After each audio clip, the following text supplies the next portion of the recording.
અબડાસા તાલુકાના મુખ્ય મથક નલિયા સામૂહિક આરોગ્ય કેન્દ્રમાં ધરના. જાણો લખનભાઈ ધુઆએ શું કહ્યું.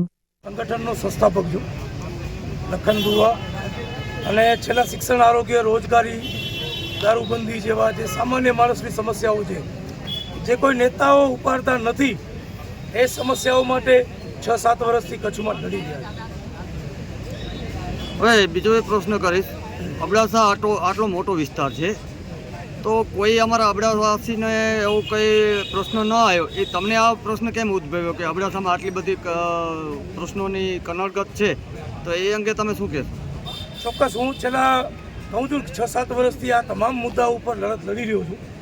છેલ્લે અમે રાપરમાં પણ આ મુદ્દા ઉપર આંદોલન કર્યા.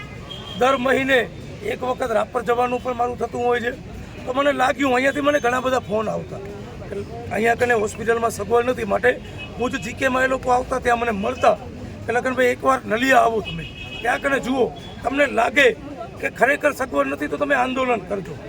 અહીંયા આવ્યો ત્યારે આ પત્રકાર મિત્રો, સામાજિક આગેવાનો, તમામ લોકો મને મળ્યા. અહીંયા હોસ્પિટલમાં હું આવ્યો અને હાલત જોઈ તો એકદમ ખરાબ છે.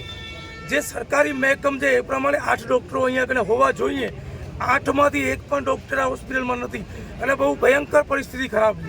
આવી તો રાપરમાં પણ હોસ્પિટલની હાલત ખરાબ નથી, એટલી હાલત ખરાબ આ નલિયા સામૂહિક આરોગ્ય કેન્દ્રની છે. માટે અહીંયા બીજી વખત આવ્યો ત્યારે સમાજના અલગ અલગ આગેવાનોને મળ્યો.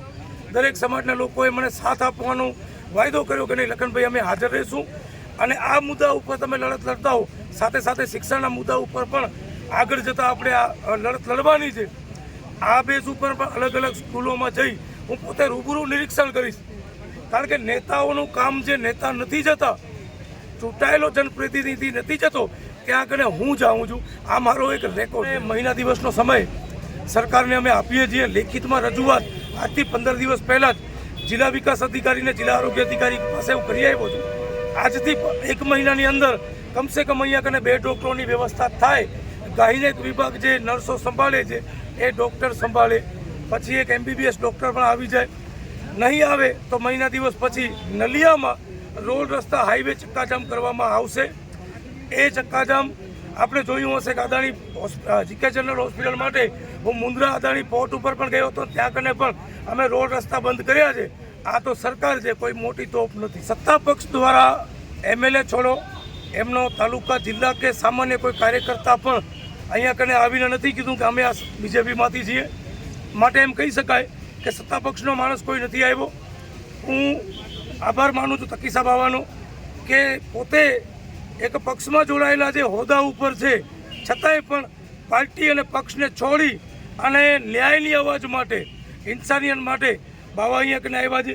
શીખ સમાજના આગેવાનો, ક્ષત્રિય સમાજના આગેવાનો અને તમામ એવા સમાજના કે જે ખરેખર પીડિત છે, જે ગરીબ માણસો છે, મધ્યમ વર્ગના છે, એ લોકો અહીંયા કને જોડાણા છે. પણ સત્તામાં બેઠેલો વ્યક્તિ આવ્યો નથી.